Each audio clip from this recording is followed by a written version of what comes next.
Hi everyone, welcome back to another video from Tech Basics. In this video, we are going to be learning how to cancel Vanquis Bank Credit Card. In order to cancel your Vanquis Credit Card, you have a couple of options. First of all, go ahead and open a web browser. Then, go to the URL box and type in vanquisbankinggroup.com and search. Doing so will take you to the official website for Vanquis Banking Group. Once you end up on the official website, scroll all the way down and look for the Contact Us button under Accessibility.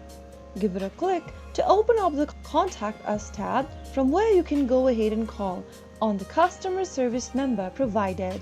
Make a phone call and speak to a customer service representative and mention that you would like to cancel your credit card, and be prepared to answer any security question that verifies your identity.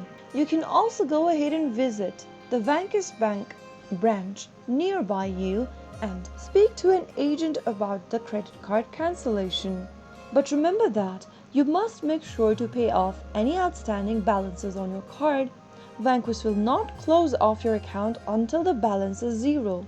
So that was how you can easily cancel Vanquis Banking Credit Card right from your computer in just a couple of steps. If you found the video to be helpful, go ahead and give us a thumbs up. Don't forget to subscribe to our channel by hitting the subscribe button. Press the bell icon so that you'll never miss another upcoming upload from us. I will be back again in the next episode. Thank you for watching.